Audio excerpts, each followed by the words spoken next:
mashallah, the number increased since yesterday. Is that because we are Thursday, the night of Jumu'ah, or what? What happened? The candy, oh really? It works. But I didn't bring it today. What happened? Okay, but maybe inshallah for tomorrow. And the good news that inshallah our brother Maher will bring will pray the witr inshallah with us tonight. And inshallah our brother Zahid will give the lecture, inshallah the Khatera for tomorrow's Taraweeh, inshallah.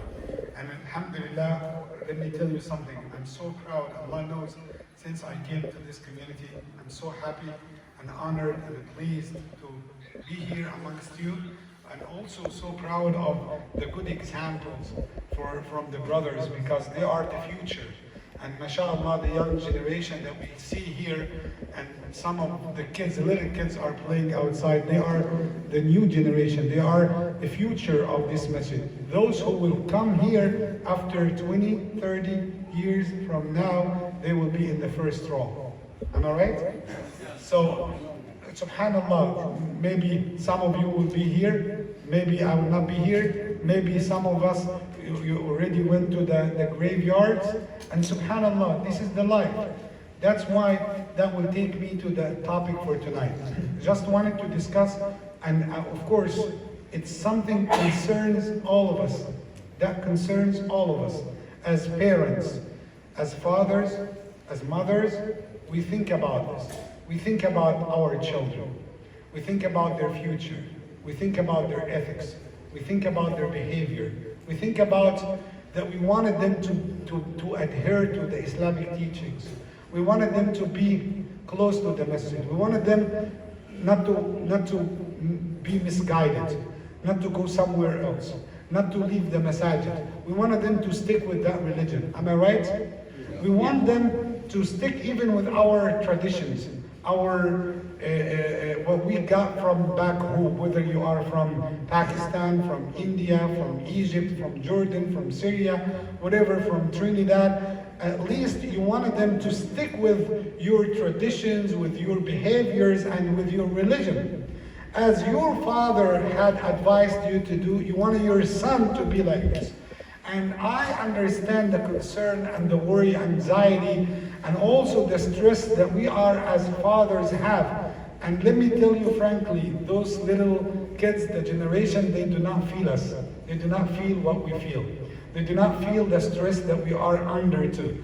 Because they are not fathers yet. But very soon they will try. Very soon they will taste how it looks like to worry about your children. But let me whisper to the ears of the parents, the fathers and the mothers, and at the same time to the children. And I wanted them, inshallah, to pay attention for me in this very, important message. Number one, we as fathers, we do our best. We do our best. We work day and night. We think day and night. We try to secure their life.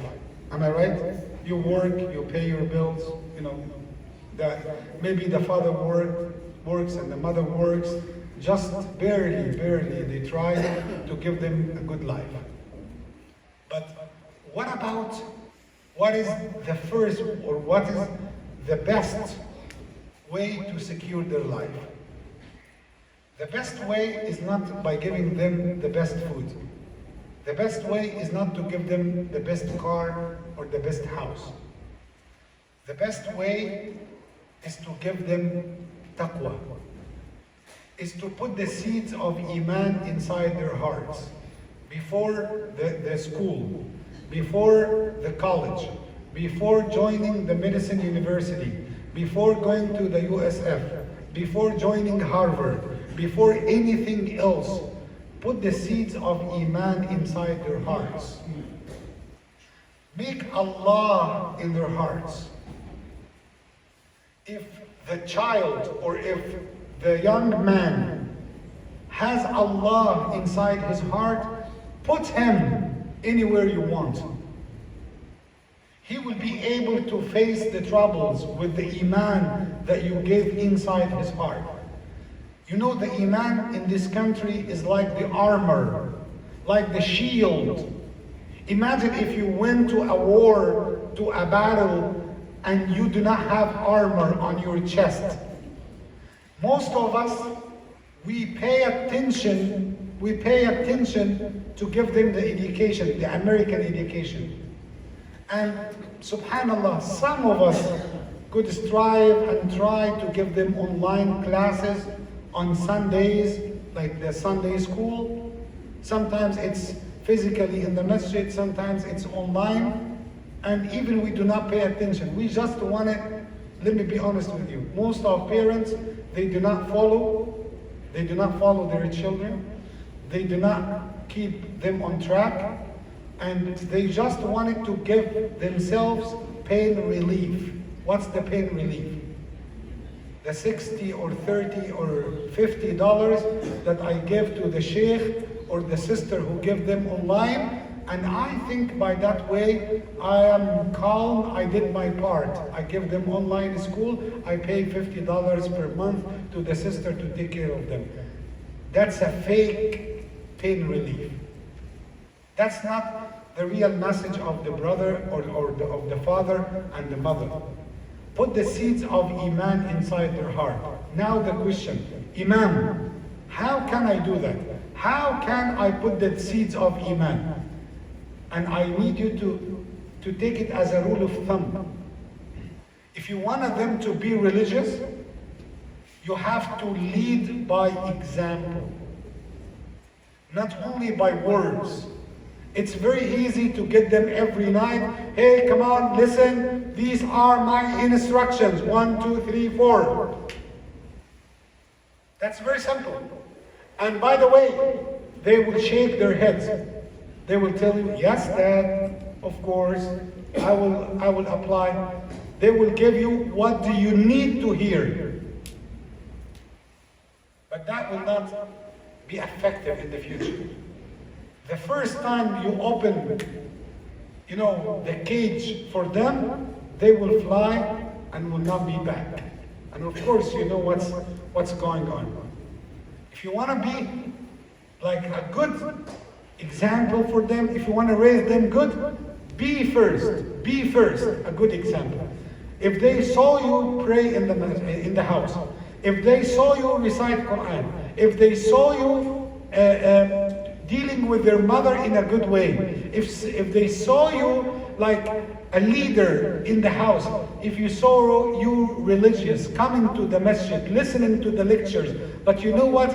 We need to get the luxury life, the good lifestyle, and compete one another to get the best food, the best car, and at the same time we want our children to be Sahaba,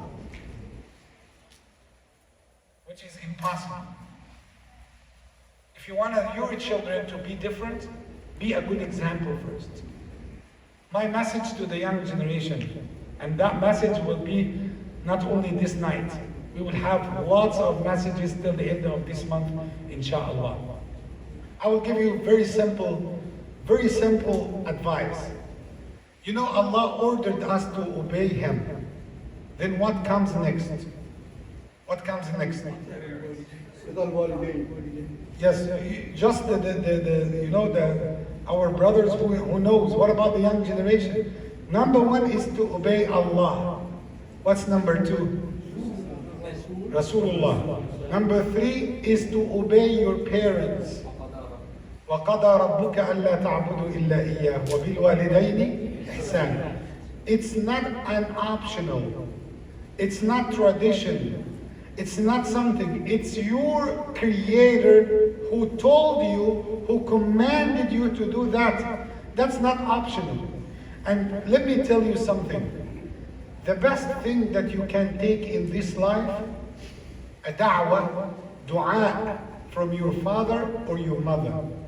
If Allah had honored you to get one da'wah from your father and your mother, and they passed away while they are feeling good towards you, wallahi, you will be amongst the happiest in this dunya and in the hereafter.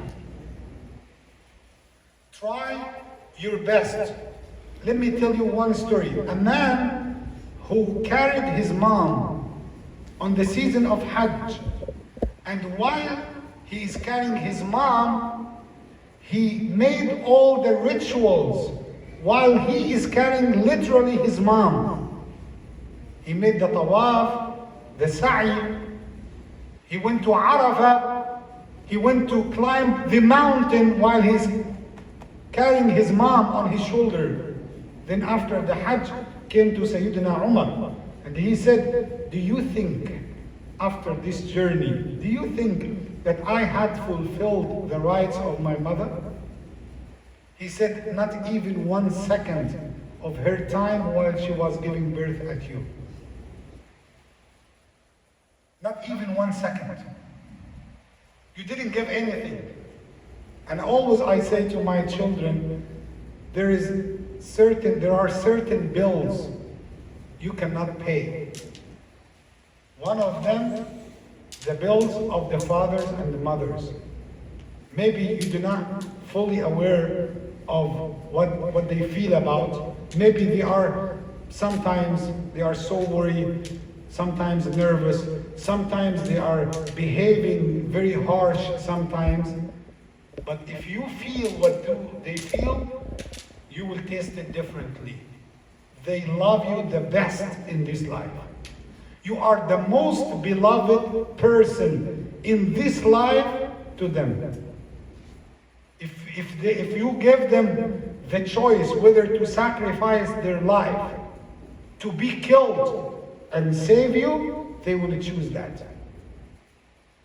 May Allah subhanahu wa ta'ala give us that deep meaning. Allahumma ameen. Ya Rabbil Alameen. May Allah subhanahu wa ta'ala keep all the families united. Allahumma ameen. Jazakumullah khairan. Before we go, just wanted to make a dua for one of our sisters in the community, and she is going to do a surgery tomorrow. And of course, the sister went through a lot of things during last 2 years or last 3 years.